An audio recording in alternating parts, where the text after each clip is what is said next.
नमस्कार, मैं अभिजीत शर्मा उज्जैन आज में आप सभी का स्वागत करता हूं। आइए नजर डालते हैं शहर की कुछ प्रमुख गतिविधियों पर।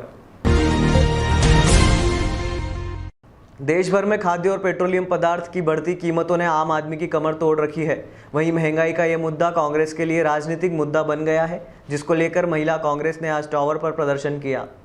प्रदर्शन के दौरान कांग्रेस की महिला कार्यकर्ता चौका चूल्हे का सामान अपने साथ लेकर आईं और प्रदर्शन के दौरान जमीन पर बैठकर खाना पकाने लगी। प्रदर्शन के दौरान महिला कांग्रेस की विंग के साथ साथ कुछ पुरुष कार्यकर्ता भी थे, जिन्होंने केंद्र सरकार के खिलाफ जमकर हल्ला बोला और गाड़ी और गैस सिलेंडर की पूजा करके बैलगाड़ी में घुमाया और जल्द से जल्द महंगाई खत्म करने की मांग की।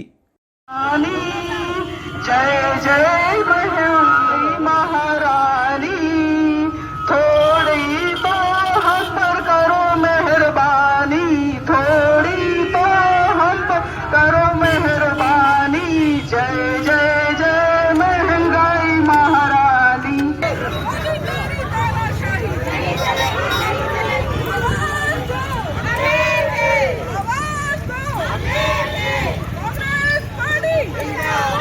देश भर में पेट्रोल, डीजल और गैस की बढ़ी हुई कीमतों के खिलाफ जिला मुख्यालयों पर महिला कांग्रेस द्वारा धरना प्रदर्शन किया गया।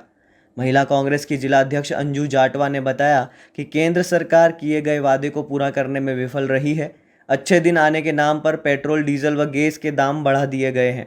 उन्होंने बताया कि वर्तमान में मोदी सरकार द्वारा अच्छे दिन लाने के नाम पर आमजन के साथ धोखा किया गया है। दोपहर 12 बजे टावर चौराहे पर जिला महिला कांग्रेस द्वारा उपले लकड़ी का उपयोग कर खाना बनाया गया और गैस सिलेंडर और पेट्रोल गाड़ी की पूजा कर बैलगाड़ी पर घुमाया गया। अंजू जाटवा ने कहा कि अब सामान्य वर्ग महंगाई को अफोर्ड नहीं कर सकता है। घर में आने वाले राशन, बिजली, डीजल, पेट्रोल सहित खाद्य पदार्थों में तेल जैसी कई चीज़ों के दाम आसमान छू रहे हैं। भारतीय जनता पार्टी मुर्दाबाद, मुर्दाबाद, भारतीय जनता पार्टी मुर्दाबाद, मुर्दाबाद। जय नौजवान साथी। आज महिला कांग्रेस द्वारा सुष्मिता देव जी के और हमारी महिला कांग्रेस द्वारा पूरे प्रदेश में प्रदर्शन किया जा रहा है महंगाई को लेकर। और आप देखो कि मोदी सरकार ने और मामा जी ने प्रदेश की जनता से धोखा किया है कि लॉकडाउन और ऐसी चीज़ें होने के बाद आज महंगाई इतनी बढ़ गई है। एक सामान्य परिवार तो ठीक है, एक वो अपनी पूर्ति नहीं कर पा रहा है, तो एक मध्यम परिवार और जो आर्थिक स्थिति जिसकी ठीक नहीं है वो परिवार क्या करेगा। इसका सबसे ज़्यादा जो प्रभाव पड़ा है वो गृहिणियों पे पड़ा है, क्योंकि गृहिणियों को घर चलाना पड़ता है। गैस सिलेंडर जो 400-500 रुपये में आता था वो आज सीधे 870 रुपये में आ रहा है। तेल जो 90 रुपये का था वो 180 रुपये का आ रहा है। तो हर चीज़ों के आपने दाम इतने बढ़ा दिए हैं कि एक आम व्यक्ति को घर चलाना मुश्किल हो रहा है। और हम मोदी जी को इनको चेतावनी देना चाहते हैं कि अगर आपने पेट्रोल, डीजल और रसोई गैस के दाम कम नहीं किए तो महिला कांग्रेस आज शांत तरीके से प्रदर्शन करेगी, नहीं तो महिला सड़कों पर उतरेगी और पुतला दहन करेगी। और जब तक महंगाई कम नहीं होगी तब तक हमारा विरोध प्रदर्शन इसी तरह चालू रहेगा। दिग्विजय सिंह पर पुलिस द्वारा कार्रवाई करने का विरोध कांग्रेस कार्यकर्ताओं ने गृह मंत्री का पुतला दहन करके किया। साथ ही डीआईजी को बर्खास्त करने की मांग की। पूर्व मुख्यमंत्री दिग्विजय सिंह पर डीआईजी इरशाद अली द्वारा की गई बर्बरता के विरोध में कांग्रेस ने उज्जैन में 2 जगह प्रदर्शन किया। कैडी गेट पर महेश सोनी, भरत शंकर जोशी आदि के नेतृत्व में गृह मंत्री का पुतला दहन किया गया।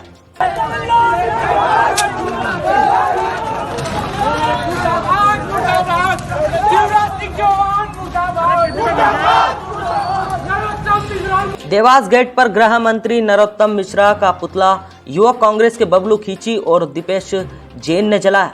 साथ ही ज्ञापन भेंट कर डीआईजी को बर्खास्त करने की मांग भी की है। पूर्व मुख्यमंत्री दिग्विजय सिंह पर पुलिस की कार्रवाई का विरोध शुरू हो गया है। उज्जैन के युवक कांग्रेस ने शहर के 2 स्थानों पर गृह मंत्री नरोत्तम मिश्रा का पुतला जलाकर विरोध प्रदर्शन किया। उज्जैन के केडी गेट पर जो कांग्रेस अध्यक्ष भरत शंकर जोशी, शहर अध्यक्ष महेश सोनी द्वारा पुतला दहन किया गया। देवास गेट पर गृह मंत्री नरोत्तम मिश्रा का पुतला युवक कांग्रेस के बबलू खींची और दीपेश जैन ने जलाया। इसके अलावा ज्ञापन भेंट कर डीआईजी को बर्खास्त करने की मांग भी की गई।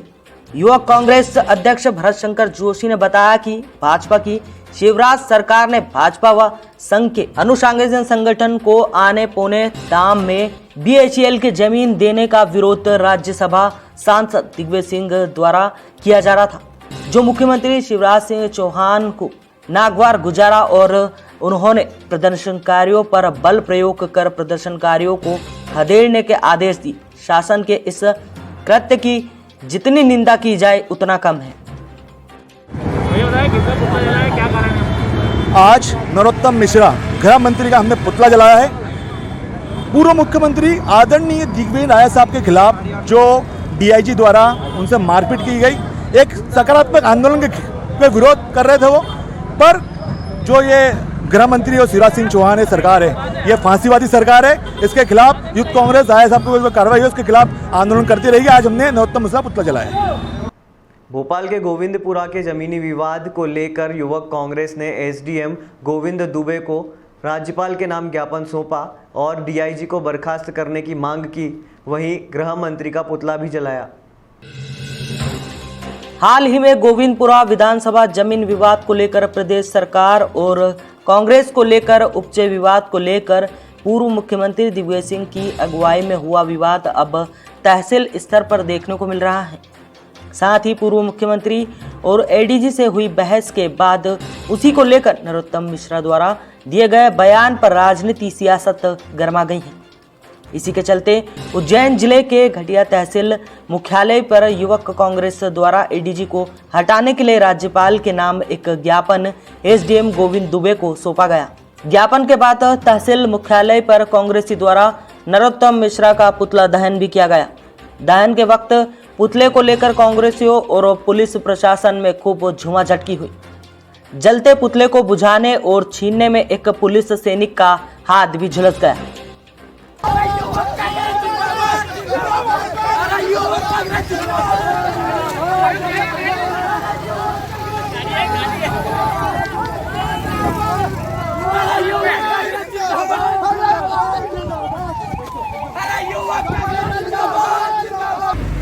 आज मध्य प्रदेश युवक कांग्रेस के निर्देशानुसार पूरे मध्य प्रदेश में हर विधानसभा में नरोत्तम मिश्रा जो गृह मंत्री है मध्य प्रदेश के, जो डीआईजी साहब ने गोविंदपुरा में पूर्व मुख्यमंत्री दिग्विजय सिंह जी के ऊपर जो अभद्रता की है उसके विरोध में आज पूरे मध्य प्रदेश में हर विधानसभा में युवक कांग्रेस ने राज्यपाल महामहिम के एक ज्ञापन दिया है उनको बर्खास्त करने के लिए और पुतला दहन किया गया। भोपाल में गोविंदपुरा विधानसभा में जो पार्क की ज़मीन है जिसमें आरएसएस को देने के बाबत में हमारे माननीय श्री दिग्विजय सिंह जी साहब वहां पर गए थे।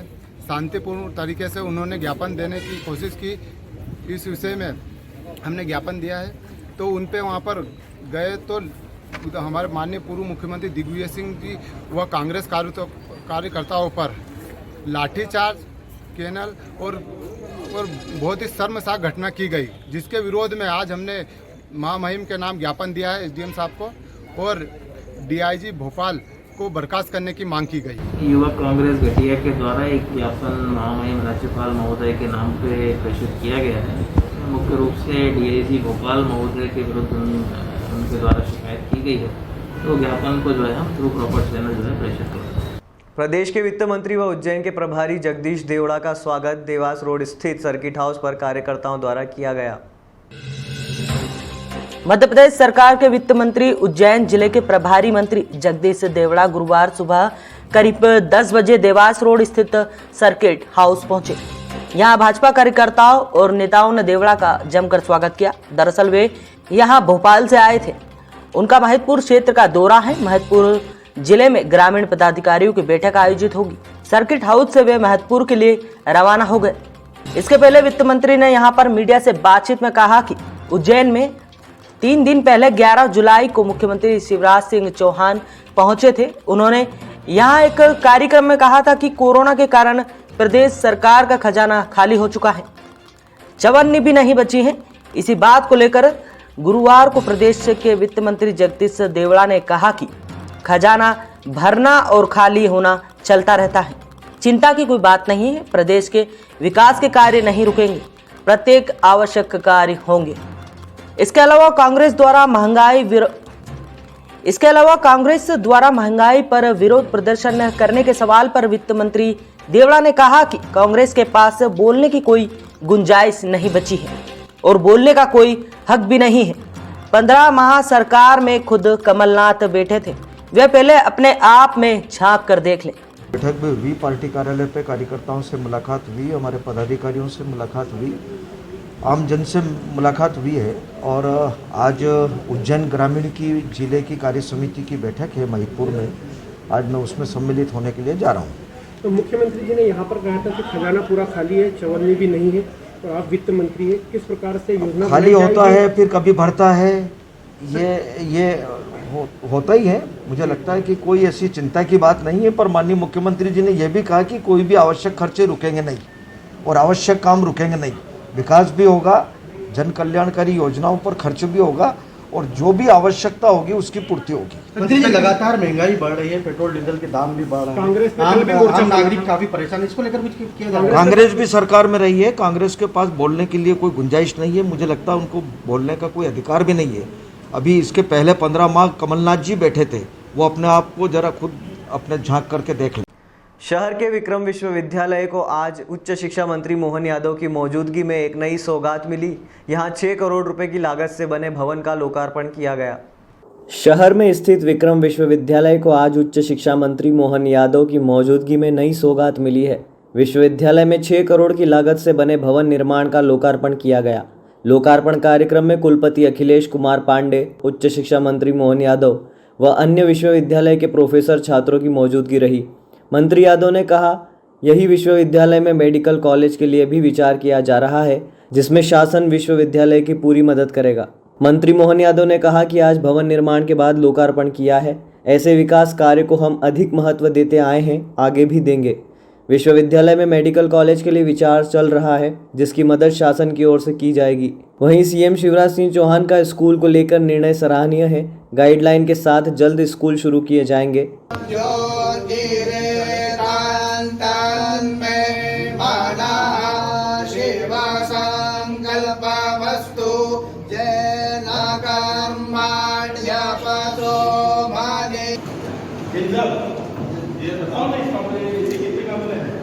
नीचे 12 कमरे नीचे हैं और 9 कमरे ऊपर हैं, तो नीचे 2 हॉल है, ऊपर 2 बड़े हॉल हैं।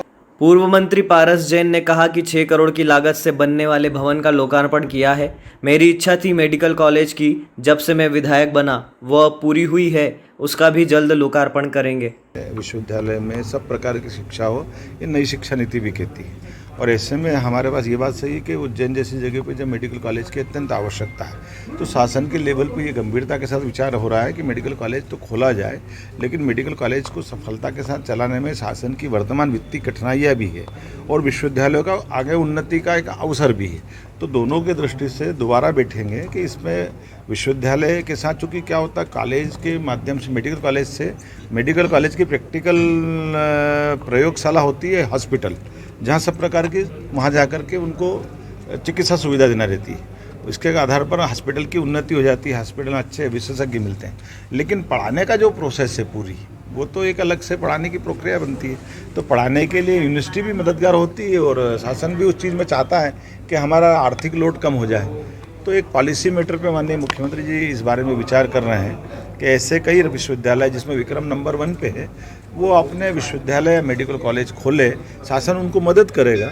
तो दोनों के बीच में तालमेल करना ये नीतिगत मामला माननीय मुख्यमंत्री जी लेंगे, लेकिन हमारी सबकी प्राथमिकता है कि मेडिकल कॉलेज खुले और वहाँ सबसे पहले खुले जहाँ मेडिकल कॉलेज नहीं है, उसमें उज्जैन भी है। तो मेडिकल कॉलेज खोलने के लिए काफ़ी गंभीरता से सरकार प्रयास कर रही है। मुझे लगता है बहुत जल्दी अच्छे रिजल्ट आएंगे। इस भवन का हमने आज लोकार्पण किया है।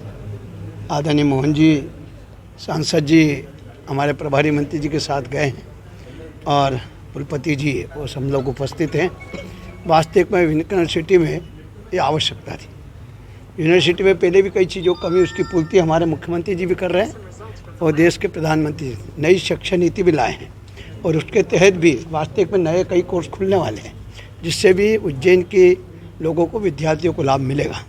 अभी जिसका कह रहे थे कि अधिकतर वर्चुअल क्लासेस चल रहे हैं, लेकिन अब स्कूल खुलने की भी जहाँ बात आई है, वास्तविक में वो स्कूल भी खुलना चाहिए, क्योंकि बच्चे को यदि पढ़ने का यदि है तो वही एक स्थान देता है। लेकिन ये बात भी देखा है कि अपने घरों में छोटे छोटे बच्चे भी आजकल लैपटॉप से पढ़ने की उनकी आदत पड़ गई है। वास्तविक में एक बहुत अच्छी आदत, समय खराब नहीं हुआ। जो काल चक्र आया उसको निपटते हुए उन लोगों ने वहाँ भी अध्ययन किया है। जल्दी जो भी वो निर्णय होगा। कोरोना वैक्सीन के अभाव में शहर के 43 सेंटरों पर होने वाला वैक्सीनेशन 4 दिन के लिए स्थगित किया गया है।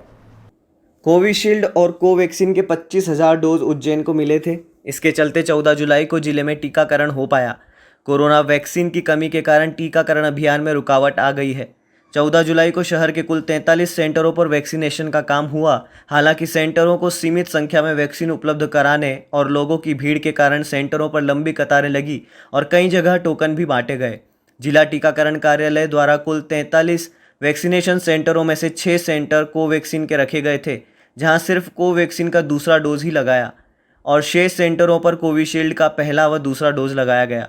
प्रत्येक सेंटर को 170 डोज उपलब्ध कराए गए थे। वैक्सीन स्टॉक की कमी के कारण सेंटरों को 4 दिन के लिए बंद करना पड़ा है। स्वास्थ्य विभाग को 25,000 डोज प्राप्त हुए थे। इसी के चलते 14 जुलाई को वैक्सीनेशन कार्य हुआ है। शहर के अनेक सेंटरों पर कोरोना वैक्सीन का पहला व दूसरा डोज लगवाने वालों की भीड़ रही, मगर अब वायल के अभाव में 4 दिन के लिए टीकाकरण बंद रहेगा। CMHO डॉक्टर महावीर खंडेलवाल के अनुसार जिला उज्जैन में एक दिन में करीब 25,000 डोज की आवश्यकता होती है। जिले को मिले 25,000 डोज से बुधवार को टीकाकरण हो पाया, मगर अब जब तक नई खेप नहीं मिलेगी तब तक टीका नहीं लग पाएगा। शासन को स्थिति से अवगत कराया गया है। तो मैंने सबसे पहले यही कहा था कि हमें कोरोना वैक्सीन के डोज बढ़ाए जाएं और मैंने तो यहाँ तक मांग की थी कि एक बार हमें 5 लाख डोज की व्यवस्था कर दी जाए तो लगातार 15 दिन में नहीं मांगेंगे और 15 दिन बाद में फिर हमारी डिमांड कम हो जाएगी। बेसिकली ये सप्लाई होती है सेंट्रल गवर्नमेंट से स्टेट गवर्नमेंट के पास आती है। जितनी सप्लाई होती है उस हिसाब से वैक्सीन का वितरण हो रहा है। पर डे अनुमान कितनी वैक्सीन की जरूरत होती है? अभी अपने को पर डे 25,000 के अनुमान पर डे जिस दिन वैक्सीन होता है उस दिन 25,000 के अनुमान से मिलती। एक तो इसमें समस्या ये है कि हमें ये पता रात में लगता है कि कल हमें वैक्सीन मिलेगी कि नहीं मिलेगी। सब आधे वैक्सीनेशन डे हम लोग स्लिप कर रहे हैं क्योंकि वैक्सीन ही नहीं मिल रही, तो वैक्सीनेशन कैसे संभव? इसमें कोई पत्राचार किया, आप डिमांड कर रही थी? डिमांड लगातार पत्राचार कर, मैंने कहा नहीं, मैंने तो पूरी जिला योजना समिति की मीटिंग में खड़े होकर प्रभारी मंत्री से और प्रभारी अपने सांसद महोदय से भी डिमांड की थी कि इसकी वैक्सीनेशन का डोज बढ़ाएगा। बाबा महाकाल के दर्शन करने आने वाले श्रद्धालुओं को अब गाइड महाकाल मंदिर और यहाँ के अन्य मंदिरों की कहानियाँ सुनाएंगे।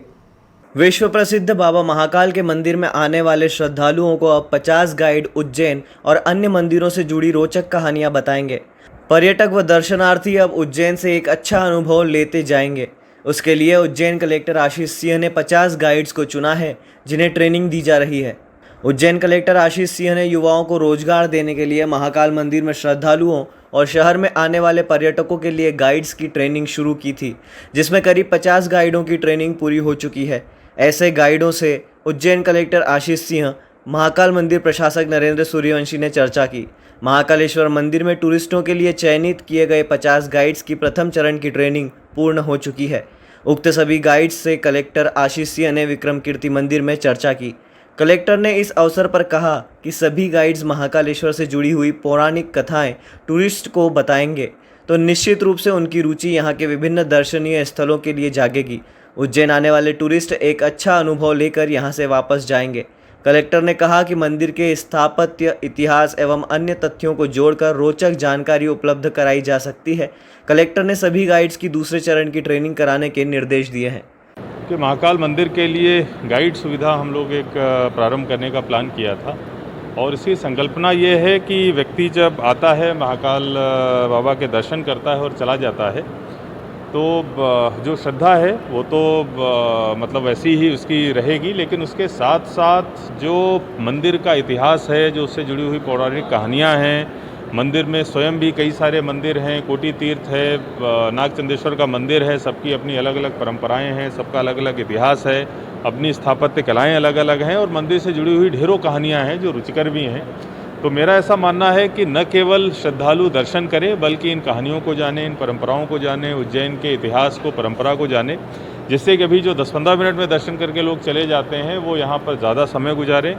उज्जैन के अन्य स्थानों के बारे में जब उनको पता चलेगा तो वहाँ पर भी भ्रमण करने के लिए जाएंगे और जब इतना अच्छा अनुभव वो लेके जाएंगे तो निश्चित रूप से दोबारा भी उनका उज्जैन आने का मन करेगा। तो कुल मिलाकर सभी श्रद्धालुओं के अनुभव को और ज़्यादा रिच बनाने के लिए, उनको उज्जैन की संस्कृति, इतिहास, परंपरा के बारे में और ज़्यादा भिज्ञ करने के लिए और प्लस उनको ज़्यादा से ज़्यादा समय वो उज्जैन में गुजारें, इस चीज़ को सुनिश्चित करने के लिए ये सुविधा प्रारंभ करी गई है। इनको 3 दिनों की ट्रेनिंग दी गई थी, लेकिन आज जैसा इनसे इंटरेक्शन में समझ में आया कि इनको और अधिक ट्रेनिंग की आवश्यकता है, तो मेरे द्वारा जो मॉड्यूल बनाया गया था ट्रेनिंग का उसको देखा जाएगा। उसमें थोड़ी चीज़ें हम लोग और जोड़ेंगे, थोड़ी इनकी प्रैक्टिस और ट्रेनिंग और कराएंगे, जिससे कि बहुत प्रभावशाली तरीके से ये सारी चीज़ों को श्रद्धालुओं के सामने रख सकें। आज के अंक में फ़िलहाल इतना ही। अगले अंक में फिर मुलाकात होगी, तब तक के लिए नमस्कार।